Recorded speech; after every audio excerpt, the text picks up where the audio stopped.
그만하자. 오늘로 우리 끝이야. 이 말이 나오자마자 박정우 씨의 세계는 무너져 내렸습니다. 가장 신뢰했던 사람에게 받은 배신은 어떤 상처보다도 깊었으며 그 뒤를 쫓는 탐정의 기록은 믿기 어려운 진실을 하나씩 밝혀내기 시작합니다. 산속에서 이루어진 비밀스러운 신호와 사라진 흔적들, 그리고 예기치 않은 충격적인 진실, 이제부터 예기치 않은 전개가 시작됩니다. 더 이상 할 말이 없습니다. 지금 당장 집에 가서 짐을 싸세요. 오늘부로 우리의 관계는 끝입니다. 대철 씨, 제발 한 번만 기회를 주세요. 배신은 가장 가까운 사람에게서 오는 것입니다. 가장 신뢰했던 사람에게서의 배신은 더욱 깊은 상처를 남깁니다. 여러분은 믿었기 때문에 더욱 아파하는 배신을 당한 경험이 있으신가요? 이번 사건은 가장 교묘하게 숨겨진 배신이 밝혀진 경우입니다. 처음에는 단순한 주말 산악회 모임 같았지만 조사를 진행할수록 믿기 어려운 실체가 드러나며 결국 충격적인 진실이 나타났습니다. 오늘의 사건 주인공은 중년의 남성 박정우 씨입니다. 그는 26년 동안 함께한 아내의 주말 산악회 활동을 의심하며 우리 사무실을 찾아왔습니다. 그러나 그때까지는 자신이 마주할 진실을 전혀 알지 못했습니다. 그 사내는 단풍보다 더하여 숨겨진 비밀이 존재하고 있었던 것입니다. 자, 이제 충격적인 실제 사건을 시작하겠습니다. 시작하기 전에 구독과 좋아요를 눌러주시기 바랍니다. 앞으로도 믿을 수 없는 놀라운 사건들을 계속 다루겠습니다. 빗소리가 유리창을 두드리는 음산한 오후, 사무실 시계는 3시 30분을 가리키고 있었습니다. 문이 열리고 물기가 있는 우산을 접는 소리가 들려왔습니다. 50대 중반의 남성이 들어왔고 그의 눈에는 설명할 수 없는 불안함과 의심이 깃들어 있었습니다.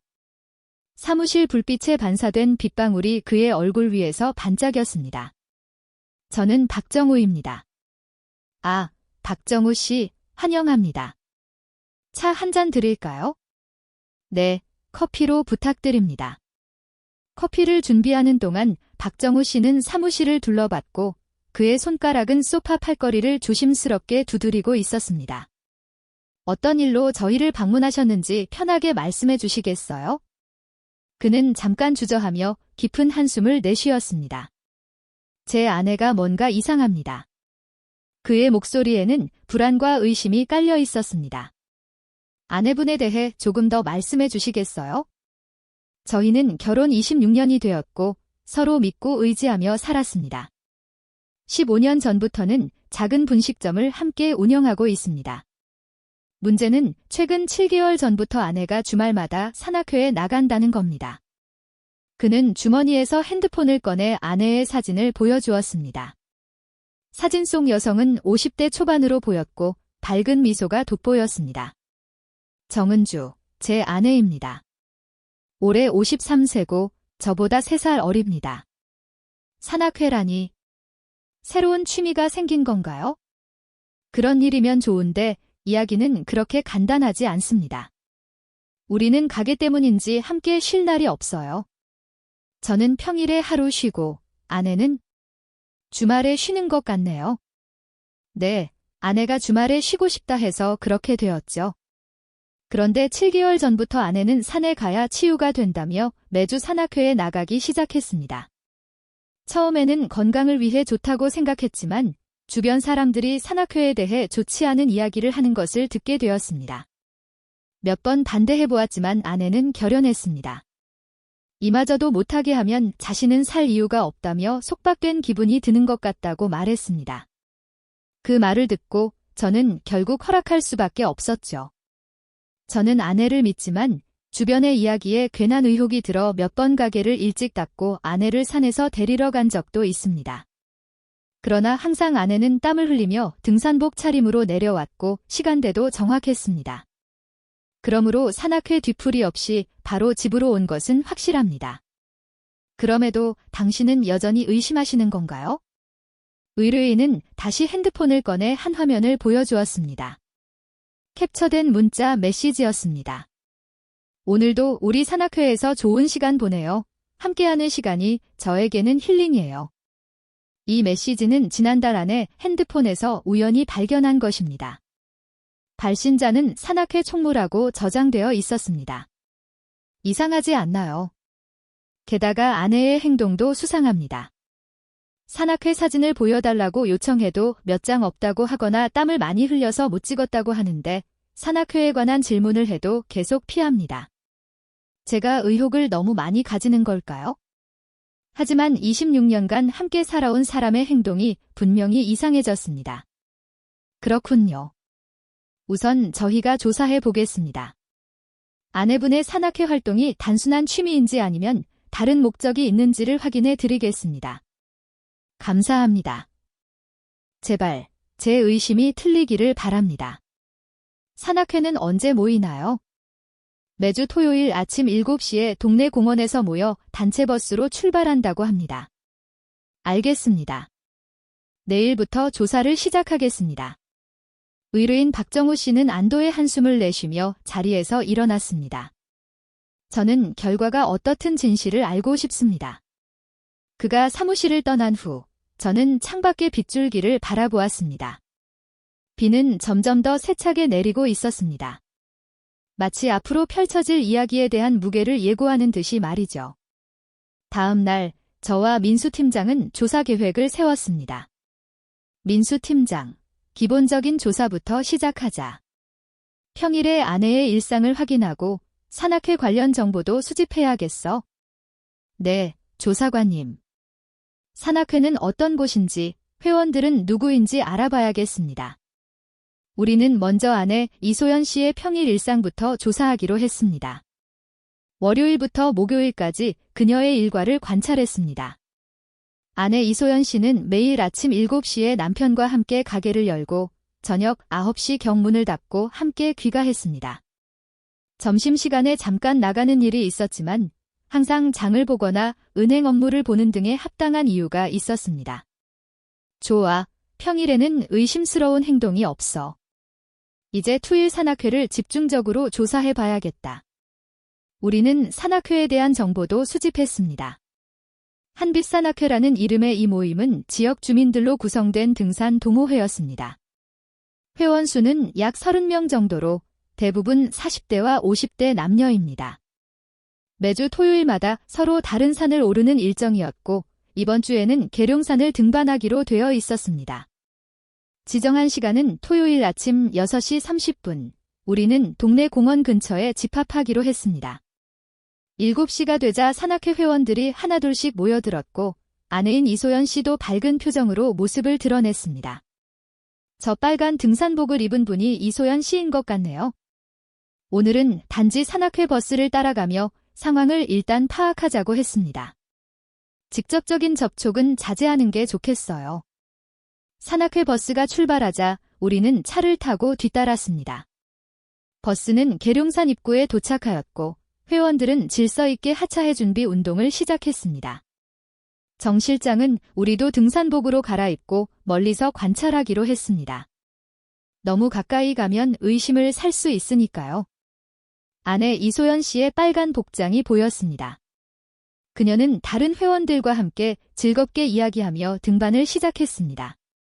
지금까지는 평범한 산악회 활동처럼 보입니다. 맞아요. 일단 계속 지켜보죠. 그러나 예상치 못한 일이 발생했습니다. 계룡산의 등반길은 생각보다 훨씬 험난했고 산악회 회원들은 모두 경험이 풍부한 등산가들이었습니다. 그들은 빠른 속도로 산을 오르기 시작했고 우리는 점점 그들과의 거리를 잃어가고 있었습니다. 조사관님, 그들의 속도가 너무 빠릅니다. 이렇게 가다 보면 놓칠 것 같아요. 하지만 무리하게 따라가다간 의혹을 사게 될 겁니다. 일단 정상에서 모일 것이니 저희도 서둘러 올라가야겠어요. 우리는 힘겹게 산을 올랐지만 정상에 도착했을 때는 이미 산악회 회원들을 찾을 수 없었습니다. 우리가 많이 늦었던 건가요? 우리는 계속해서 아내 이소연 씨를 찾으며 주위를 둘러봤고 그때 한 등산객이 우리에게 말을 걸었습니다. 혹시 어떤 분을 찾고 계세요? 바로 한빛산악회가 있는 곳을 찾고 있어요. 아. 정상에서 그들이 사진을 찍고 이미 내려갔습니다. 감사합니다. 우리는 서둘러 하산을 시작했고 오후 4시경에 산 입구에 도착했습니다. 그곳에서는 벤치에 앉아 담소를 나누는 산악회 회원들이 있었고 안에 이소연 씨도 그중 하나였습니다. 그녀는 땀에 젖은 등산복을 입고 물을 마시고 있었습니다. 저기 있네요. 정말로 등산만 하고 내려온 것처럼 보입니다. 그렇죠. 잠시 후 산악회 회원들은 각자 집으로 헤어지기 시작했고 아내 이소연 씨는 다른 여성 회원과 함께 버스 정류장으로 향했습니다. 우리는 그녀를 따라갔습니다. 그녀는 지시대로 집으로 바로 향해 다른 곳에는 들르지 않았습니다. 첫 번째 조사에서는 특별한 일이 없었습니다. 그래서 우리는 다음 주에도 산악회의 감시를 이어가기로 했습니다. 다음 주 토요일, 이번에는 청계산 등반이 예정되어 있었습니다. 우리는 같은 방식으로 산악회 버스를 따라갔고 등산로에서 멀리 떨어져 그들을 조사했습니다. 하지만 이번에도 상황은 비슷했습니다. 산악회 회원들은 우리보다 훨씬 더 빠르게 산을 오르고 있었고 결국 우리는 아내 이소연 씨를 놓치고 말았습니다. 조사관님, 이렇게는 도저히 안 되겠어요. 아내를 제대로 관찰할 방법을 찾아야 할 것 같습니다. 그럼 다음 주에는 우리가 직접 산악회에 참여하는 것도 고려해보는 게 좋겠어요. 일단 아내 이소연 씨를 찾으면서 내려갑시다. 하산하는 과정에서 우리는 잠시 쉬고 있는 산악회의 다른 회원 몇 명과 마주쳤고 자연스럽게 대화를 시작했습니다. 혹시 여명 산악회의 회원이신가요? 네, 그렇습니다. 말씀해보세요. 저도 등산을 좋아하는데 혹시 빨간 등산복 입은 여성은 벌써 하산하셨나요? 산을 정말 잘 오르시더라고요. 그 여성은 웃으면서 대답했습니다. 아, 오늘 바지 한쪽을 걷으셨잖아요. 아마 산 정상에 가지 못했을 거예요. 아마 중간쯤에서 빠져나가서 다른 즐거움을 찾고 있을 겁니다. 그녀의 말투와 표정에서는 불순한 의미가 느껴졌습니다. 우리는 즉시 그 의미를 깨달았습니다. 무슨 말씀인지. 아, 모르세요? 바지 한쪽을 걷는 건 산악회에서 신호랍니다. 그녀는 매주 그렇게 하고 총무와 함께 항상 어딘가로 빠집니다. 모두 알지만 그냥 모른 척하죠. 어른들이 사정이 있어서 그렇죠. 하하하하 이 정보는 굉장히 충격적이었습니다. 우리는 서둘러 하산 경로를 따라 아내 이소연 씨가 어디에 있는지 조사하기 시작했습니다. 조사관님, 등산로를 벗어난 쪽을 집중적으로 살펴볼게요. 특히 사람 없는 곳으로요. 우리는 산의 여러 길들을 살펴보고 마침내 등산로를 벗어난 작은 오솔길을 발견했습니다. 그 길을 따라가자 믿기 어려운 장면이 펼쳐졌습니다. 작은 암벽 뒤에 숨겨진 평평한 공간이 있었고 그곳에서는 탁 트인 하늘과 구름이 펼쳐져 있었습니다. 우리는 그곳에서 아내 이소연 씨와 한 남성이 함께 있는 모습을 발견했습니다.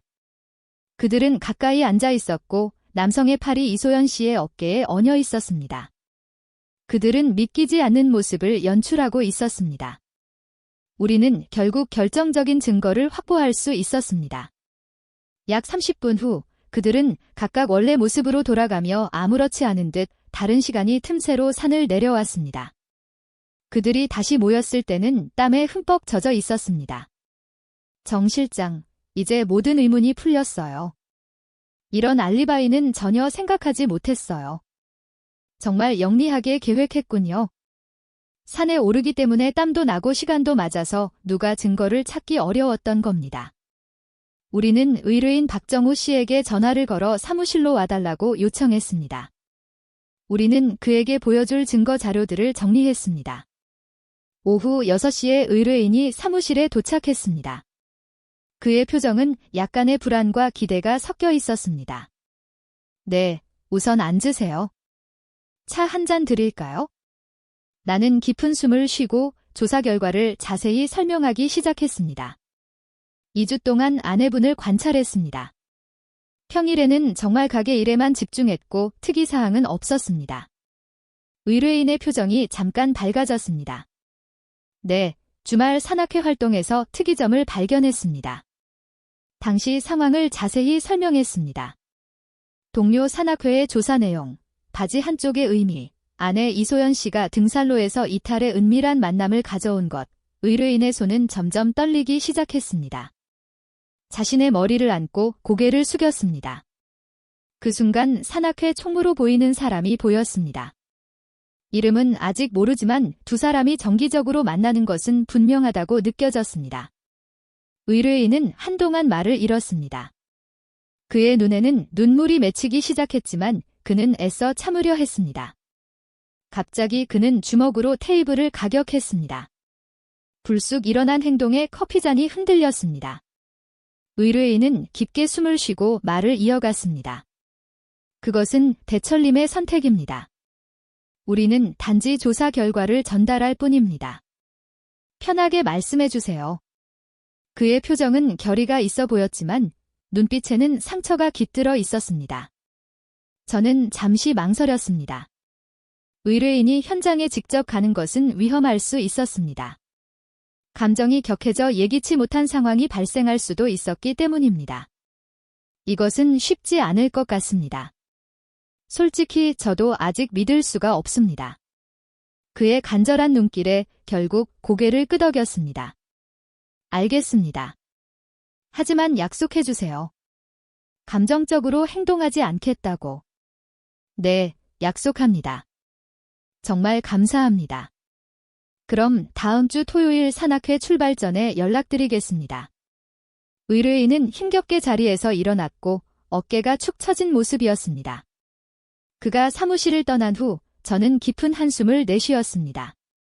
다음 주 토요일 오전 6시, 우리는 의뢰인 박정우 씨와 약속한 카페에 도착했습니다. 그는 이미 와서 기다리고 있었고 매우 피곤해 보였습니다. 안녕하세요. 괜찮으세요? 네, 잠을 잘 못 잤을 뿐입니다. 그럼 오늘의 계획을 설명하겠습니다. 우리는 먼저 산악회를 따라갈 예정입니다. 대철님은 20분 후에 출발할 예정입니다. 내 일 만일을 위해 아내에게는 오늘 가게를 마감하고 친구와 약속이 있다고 했습니다. 좋습니다. 민수 팀장이 아내의 동선을 계속 알려드리겠습니다. 그럼 저희는 산중턱에서 만나 함께 이동하겠습니다. 알겠습니다. 우리는 의뢰인에게 필요한 모든 정보를 전달한 후 먼저 출발했습니다. 이번 산악회는 803 등반이 예정되어 있었습니다. 예정대로 우리는 여명 산악회 버스를 따라 803 입구에 도착했고 산악회원들이 등산을 시작하는 모습을 지켜보았습니다. 민수 팀장, 지난번 실수를 반복하지 않도록 하자. 이번에는 더 가까이에서 미행하자고.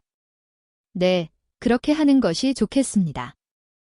우리는 산악회와 일정 거리를 두고 뒤따라갔습니다. 아내 이소연 씨는 빨간 등산복을 입고 있었고 총무로 보이는 남성과 자주 이야기를 나누고 있었습니다. 산중턱에 도착했을 때 의뢰인 박정우 씨에게서 연락이 왔습니다. 그도 등산로에 올라와 우리로부터 약 15분 거리에 있다고 했습니다. 민수 팀장, 의뢰인이 가까워졌습니다. 저는 의뢰인을 만나러 내려갈 테니 아내를 계속 따라가 주세요. 특히 갑자기 등산로를 벗어나는지 주목해야 합니다. 네, 조사관님. 저는 의뢰인 박정우 씨를 만나러 내려갔고 민수 팀장은 아내 이소연 씨를 계속 미행했습니다. 약 10분 후 민수 팀장에게서 긴급한 전화가 왔습니다. 조사관님, 아내분과 그 남자가 방금 등산로를 이탈했습니다. 이번에도 비슷한 상황입니다. 어디로 갔나요? 중간 쉼터에서 올라가다 왼쪽 바위 뒤편으로 가는 것 같습니다. 숨겨진 장소가 있는 것 같아요. 알겠습니다. 우리도 곧 그쪽으로 갈게요. 저는 의뢰인 박정우 씨와 함께 민수 팀장이 알려준 위치로 서둘러 향했습니다. 등산로를 벗어나 숲속으로 들어가는 가파른 길을 따라가자 작은 개울과 바위로 둘러싸인 비밀스러운 공간이 나타났습니다. 그리고 그곳에서 우리는 아내 이소연 씨와 산악회 총무가 밀착해 앉아있는 모습을 보게 되었습니다. 그들은 깊은 유대감을 나누고 있었고 아내 이소연 씨는 남자의 손을 꽉 쥐고 있었습니다. 그런 모습을 본 의뢰인의 얼굴이 창백해지기 시작했습니다. 그는 숨을 헐떡이며 그 자리에 얼어붙었습니다. 그는 천천히 고개를 끄덕였지만 몸은 미세하게 떨리고 있었습니다. 의뢰인의 인내심은 한계에 도달했습니다. 아내 이소연 씨와 그 남자가 서로 가까워지는 순간 의뢰인 박정우 씨는 숨겨있던 자리에서 갑자기 일어났습니다. 아내와 상대 남자는 놀라서 급히 떨어졌습니다. 이소연 씨는 급히 옷매무새를 정리하며 창백한 얼굴로 남편을 바라보았습니다. 이건 오늘이 처음이에요. 정말로 거짓말 그만해. 매주 이런 짓을 한 걸 내가 모를 것 같아. 너 정말 내가 아는 이소연이 맞아? 정말 가증스러워. 아니, 그게 당신은 뭐야? 산악회 총무라는 자가 내 아내와 놀아나다니 좋았으니까? 그게 미혼이라고 해서 결혼한지 모르고 있었습니다. 죄송합니다. 26년이었어, 은주야. 26년 동안 한 지붕 아래에서 서로를 의지하며 살아왔는데 이게 너가 원하던 삶이야? 나도 외로웠어. 당신은 항상 가게 일, 돈 버는 일만 신경 쓰고 나에게는 관심을 제대로 주지 않았잖아. 그래서 그게 이런 짓을 할 이유가 돼? 누구를 위해 그렇게 열심히 일했는데 이런 일을 한 너를 이해해줘야 하니? 지금 이 상황에 아니 여보, 이해해달라는 게 아니라 그저 왜 그렇게 되었는지를 말하는 거야? 내가 미쳤었나 봐. 진짜 잘못했어. 한 번만 용서해줄 수 없겠니? 너라면 이 장면을 잊고 살 수 있을까? 내 배우자가 다른 사람과 밀착하는 모습을 보고? 대철 씨, 더 이상 할 말 없어?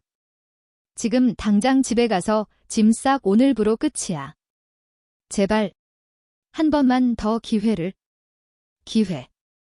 다른 남자에게 몸과 마음을 바친 뒤에 기회를 바라는 거야?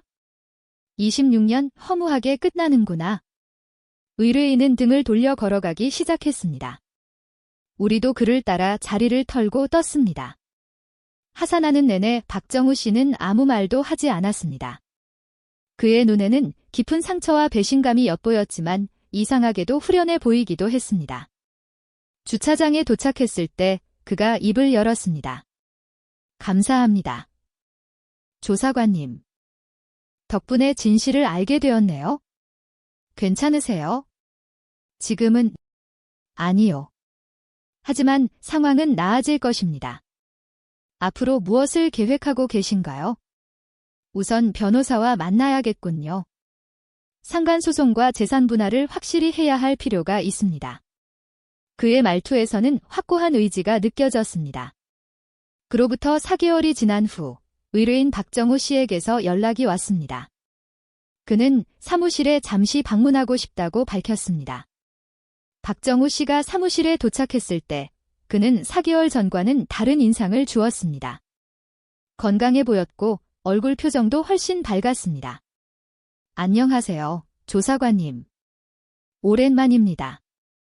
네, 잘 지내셨나요? 네, 덕분에 잘 지냈습니다. 이혼 소송은 잘 마무리되었습니다. 전 아내가 불륜을 인정해서 금방 진행되었습니다. 그 남자에게 상간소송도 제기했습니다. 법원에서 저를 지지해 주었고 상당히 큰 위자료를 받게 되었습니다. 박정우 씨는 잠시 창밖을 바라보며 이야기를 계속했습니다. 가게는 정리했고 시골로 이사했어요. 작은 마을에 집을 짓고 혼자 살고 있습니다.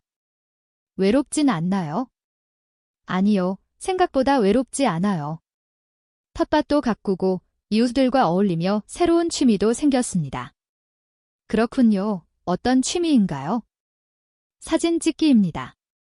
아이러니컬하게도 산에 자주 오르게 되었습니다.